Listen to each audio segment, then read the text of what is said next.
They're very good. They're very fundamentally sound. They know exactly their assignments. They know where they're vulnerable because they've run the same defense or very similar defense for so many years.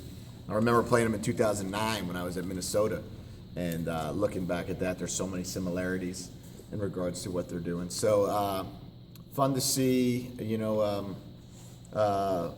Fun for the challenge, but they're awfully good. They're awfully good. Jake was kind of reticent to take any label of a game manager or whatever type of quarterback. How would you describe him and his style as a quarterback? Yeah, I'm not a big fan, I guess, of that particular title. I think it kind of does not give them the same as credit. Sometimes you kind of lose that type of credit on that. But I don't know. I think he does a very good job. He's a good leader. He has been completing a lot of passes. He's been smart with the football. He's done a lot of things that you would expect someone that's a fifth-year player to do. Be able to bounce back from a 3-interception game opening night and play 5 games and throw 3 combined since then, I think. So one of them was kind of a fluky play. So I think he's mature. I think he can make all the throws. I think he can make all the reads and just continue to lead our football team. Is MSU's defensive line the best you will face this year?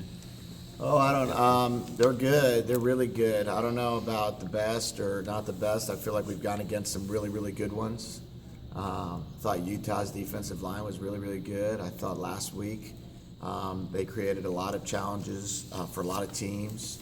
I thought Maryland has a really good defensive line. So I don't know. I think there are a lot of good defensive lines. Obviously, it's a good football team we're playing. We know that, and it's going to be a great challenge for our guys.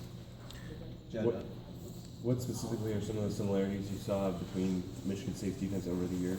Oh, they play similar fronts and coverages, and Coach D'Antonio is kind of it seems like he's kept the system the same when Coach Narduzzi left.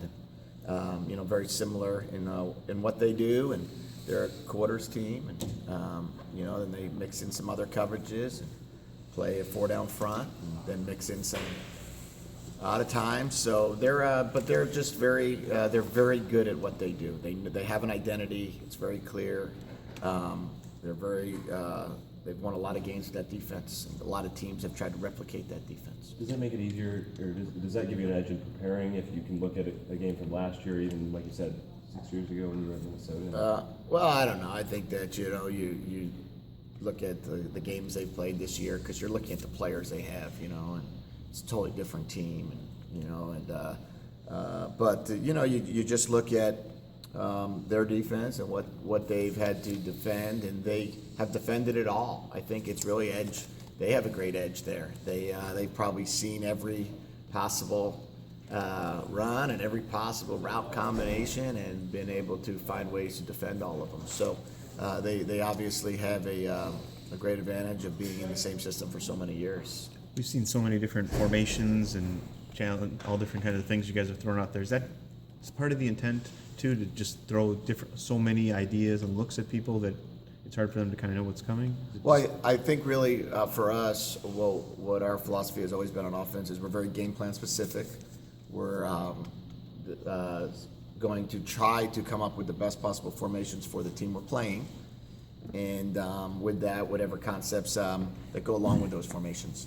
So we have had a lot of different personnel groupings and formations and concepts, and that's going to be, that's our identity, and we're going to be somebody that's going to find ways the best we can to put our guys in the best possible position to succeed, and with that comes a variety of formations. Are those lessons learned from NFL with a bunch of you guys being on NFL staffs? Yeah, I don't know. We've I think everyone's always done that in terms of our Right. group. Yep. So there's nothing really too rare in terms of what we've done when we were at different places, and then we've been together. We've kind of all seen it the same way, that you want to put your guys, find the formations that give us the best possible opportunity to move the ball against the defense. How are the players in adjusting to that? Jake Butt said he loves having all that in the arsenal, but it does require a lot of focus during the week. Yeah, it does. It does, and I think that makes it great. I remember, Coach Gruden came out and talked about it years ago about, you can walk into a huddle and just say a couple words, or you can walk into a huddle and rip out a long play call, and really what it does is it challenges your guys to go home at night and make sure football's always on their mind, and make sure that there's it gives the quarterback instant credibility when they walk into the huddle and they spit out a nice long one. Makes it look like they're preparing extra hard. And then on the same token, it also, football never leaves their mind when they don't feel like they've ever arrived, and I think that's so important that our guys need to understand that it just can't be a 20-hour week in terms of with us. It's got to be when they get home. They've got to look at it and they've got to prepare, and that's the best chance to succeed. Jim said Monday that Jake just doesn't get rattled. He said he hasn't really seen him panic or anything like that. I mean, what have you noticed from him, especially from week one? It probably wasn't the debut he wanted, and then these past 5 weeks, fairly steady. Yeah, he does. He has great poise and he's under control, and he really doesn't worry about much at all. Like I grew up, and my first head coach that I've ever worked with was Steve Spurrier, so I've seen guys coach quarterbacks really hard and be very difficult on them, and no matter how hard or how difficult I am with him, it does not bother him. It really doesn't. He just handles it extremely well, bounces right back, and even in the Utah game, no matter what happened, first drive of the game, right? We drove all the way down, and then we wound up throwing an interception. Doesn't faze him. And I think it's his maturity. I think he's done it now for 3 years as a starter in the Big Ten. And he's just a smart, mature guy. Jim also said